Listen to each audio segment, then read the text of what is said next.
안녕하세요, 캐나다 빵제입니다. 오늘도 어김없이 쉬는 날이고요. 지금 엘리 퇴근할 시간 거의 다 돼가지고 엘리 픽업하고 그리고 코스트코 가서 기름 넣으려고 합니다. 요 며칠 사이에 8월 초부터 시작해서 요 며칠 사이에 좀 저한테 많은 일들이 있었어요. 그러니까 복잡하고 제가 생각하지 못했던 일이 좀 생겨가지고 일하는 데서, 그래서 최근에 영상을 찍을 만한 좀 뭐랄까 정신이 없었습니다. 그래서 이거를, 저도 사실 이런 직장에서 이런 일을 겪는 게 저도 이제 캐나다에 8년 넘게 살면서 처음 있는 일이고 엘리 같은 경우도 처음 있는 일이라고 하더라고요.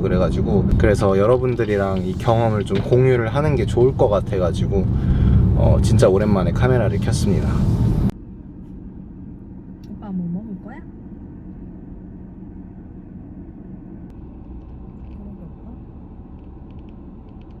Just one glass in, you're already on my mind. When it gets late, I always realize that I need you. Are you thinking about me too tonight? It's no secret, all my friends already know. There's no reason to hold it back, I let it show. All my feelings, are you thinking about me too tonight? Your hands around my waist, just let the music play. Like a drug, I am hooked on you.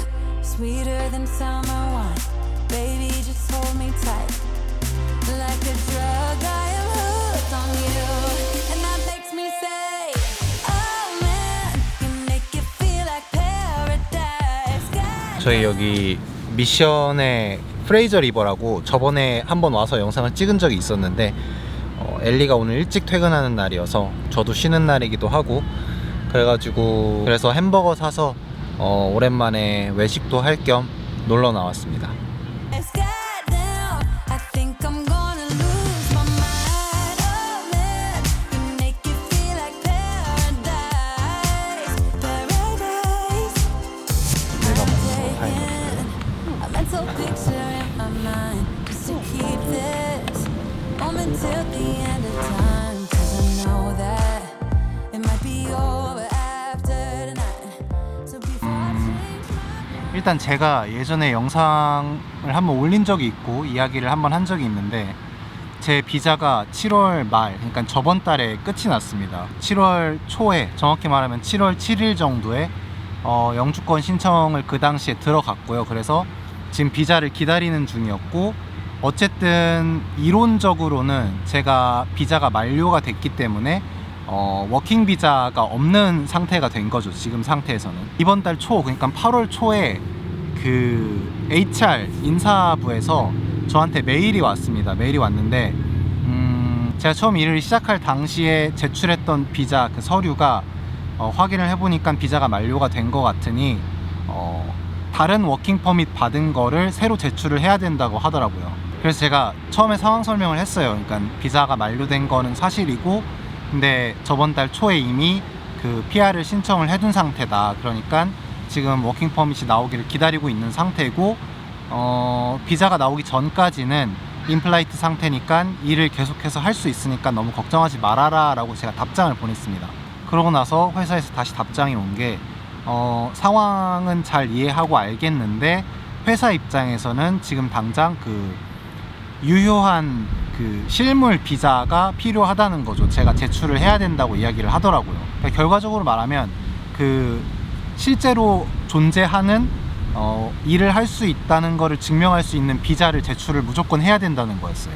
근데 제가 뭐 지금 비자가 없는 상황이잖아요. 뭐 인플라이트 상태고, 인플라이트 상태인 거를 증명할 수 있는 서류가 따로 있는 것도 아니고, 그래서 처음부터 제가 이해를 좀 설득을 시키지 못한 부분이 있는 것 같아서 다시 한번 이렇게 설명을 했습니다. 인플라이트 상태이고, 인플라이트 상태인 거를 증명할 수 있는 서류가 따로 존재하는 게 없다. 근데 일을 할 수 있는 거는 법적으로 이렇게 증명이 되어 있으니까 너무 걱정할 필요가 없다라는 식으로 답장을 보냈었는데, 여기서 제가 회사에 조금 아쉬웠던 부분은 데드라인을 저한테 통보를 하더라고요. 이때까지 그 실질적으로 증명할 수 있는 페이퍼를 보내줘라. 그렇지 않으면은 여기서 계속 일을 할 수 없을 것 같다라고 이렇게 데드라인을 다음 주까지 제출을 하라고 하더라고요, 저한테. 그래서 이게 딱 데드라인을 통보받고 나서 지금 말이 서로 안 통하고 있다는 거를 그때 가서 조금 실감할 수가 있었고, 그래서 좀 답답한 면이 있었고, 근데 물론 그 HR 회사 입장도 이해를 하는 게 뭐냐면, 그 인사학과 입장에서는 눈으로 보이는 실질적인 서류가 필요했겠죠. 그거를 제출을 하는 게 그 사람들 입장에서는 맞는 거였을 거고, 근데 다만 이렇게 회사 입장에서 뭐 LMI를 지원하는 경우도 케이스도 많이 없었을 거고, 몇백 명이 있을 텐데 그 사람들 중에서 이렇게 비자를 지원하는 사람이 없을 거란 말이에요, 거기서는. 그래서 그런 제 상황을 좀 이해하기 어려워하는 부분이 좀 있는 것 같아서 그 부분이 좀 많이 답답하고, 조금 이제 그 부분 때문에 좀 트러블이 있었던 것 같습니다. 이 지금 상황을, 그러니까 제가 캐나다에 머물 수 있고, 아무리 비자가 끝났다고 하더라도 캐나다에서 머물면서 풀타임으로 일을 할 수 있는 상황이라는 걸 증명할 수 있는 그 실질적인 서류가 없어요. 인플라이트 스테이터스 상태에서는 해봐야 뭐 지금 비자를 지원한 상태라는 그 어플리케이션 스테이터스, 그리고 뭐 오픈 비자를 신청했다라는 정부에 냈던 비용 같은 거 영수증, 그 정도가 제가 제출할 수 있는 서류의 다 전부인데, 그거 말고 실질적인 워킹 퍼밋을 계속해서 요구하니까 제 입장에서는 좀 많이 답답하고, 그 부분이 조금 이렇게 스트레스를 많이 받았던 것 같습니다. 뭐 그렇다고 해서 억울하잖아요. 왜냐면 일을 진짜로 법적으로 아무런 문제가 없고 할 수 있는 상태임에도 불구하고 이거를 이 사람들이 이해를 하지 못했다는 이유로 해고를 당해버리면 제 입장에서는 그게 굉장히 억울할 수 있는 상태였기 때문에, 일단 어떻게 해서든 회사를 좀 설득하고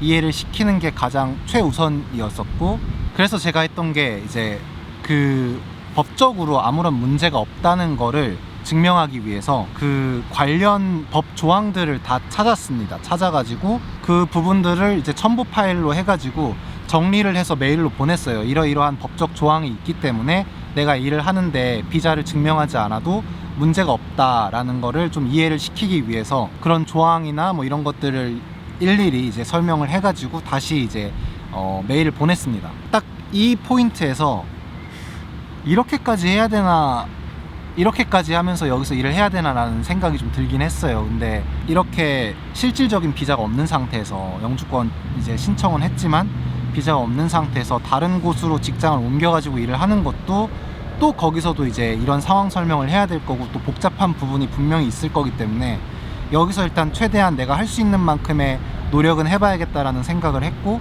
그래서 어쨌든 그렇게 메일을 상황 설명을 다시 해가지고 메일을 보냈습니다. 그리고 이제 제가 지금 영주권을 진행하고 있는 이주공사에서도 회사에서 본인들한테 전화를 만약에 하게 되면 이제 이주공사에서 본인들이 설명할 수 있는 최대한의 설명을 해서 도움을 주겠다라고 이렇게 이야기를 또 해주셨고, 결과적으로는 이제 그 인사과에서 그 제 케이스를 회사의 법무팀으로 보냈어요. 이거를 법적으로 아무런 문제가 없는지 확인을 해보겠다고 하고 이제 법무팀으로 보냈고, 며칠이 지나고 난 이후에 또 아무런 대답이 없으니까 이제 제가 물어봤습니다. 매니저한테 이렇게 해서 이런 일이 있었는데 어떻게 됐나 확인을 한번 해달라고 했더니 법무팀에서 확인을 했고 아무런 문제가 없으니까 일을 할 수 있다라고 이렇게 이야기를 하더라고요. 근데 여기서 제가 또 한 가지 아쉬웠던 거는, 그렇게 확인을 해서 아무런 문제가 없다는 걸 알았으면 저한테 이야기를 바로 해줬으면 좋았을 텐데, 저한테 뭐 아무런 이야기를 하지 않았고 약간의 갈등이 있었잖아요. 이게 서로 대화가 좀 안 되고 이런 부분에 대해서 사과까지는 아니더라도 뭐 이런 거를 잘 몰랐다, 알았으니까 아무런 문제가 없는 걸 알았으니까 일을 할 수 있다라고 이렇게 이야기라도 해줬으면 참 좋았을 텐데, 그런 거 없이 그냥 이렇게 어물쩍 넘어가는 약간 그런 거 같아서 저는 그런 게 좀 많이 아쉽고, 그런 일 이후로 여기서 이제 계속해서 일을 하는 게 맞나라는 생각까지 하게 되더라고요. 그래서 제가 이번에 이 일을 겪으면서 생각을 하나 했던 게, 이주공사에서 도움을 주셨던 것도 있지만 무엇보다 중요한 게 내가 그런 부분에 대해서 본인 스스로 잘 알고 있고 상대방을 설득할 수 있는 그 정도의 그게 있어야 된다라는 생각이 좀 하게 되더라고요, 이번 일을 통해서. 그러니까 이전까지 이런 일이 저는 한 번도 겪은 적이 없었고 제 주변에서도 이런 일을 겪은 사람이 없었어요. 그래서 좀 많이 처음에 당황하기도 했고, 아 이게 이렇게까지 해야 되는 건가 싶기도 했지만 뭐 어쨌든 결과적으로 일을 계속해서 할 수 있게 됐으니까 뭐 다행이기는 한데, 그래도 개인적으로 좀 이런저런 생각들을 많이 할 수 있는 일이었던 것 같습니다. 비자를 신청하고 나면, 영주권을 신청하고 나면 그 어플리케이션 넘버를 받는 데까지 한 3개월에서 길게는 4개월 정도 걸린다고 하더라고요. 근데 제가 7월 초에 신청을 했는데 8월 초에, 그러니까 한 달 만에 어플리케이션 파일 넘버가 빠르게 나와가지고 그런 점은 뭐 어떻게 보면 또 다행이라고 생각을 하고, 그렇게 해서 지금 일을 어쨌든 잘 해결을 했고, 그래서 그 본인이 PR을 신청을 한 상태에서 비자를 기다리고 있는데, 다른 일하는 직장을 다른 곳으로 옮기게 되는 경우에 저 같은 좀 케이스를, 저 같은 상황을 겪을 수도 있다고 저는 생각을 하거든요. 그런 분들이 제 영상을 보시고 준비를 본인 나름대로 본인 스스로 잘 할 수 있기를 이렇게 바라면서 좀 도움이 됐으면 하는 생각에 이렇게 영상으로 남기게 됐습니다.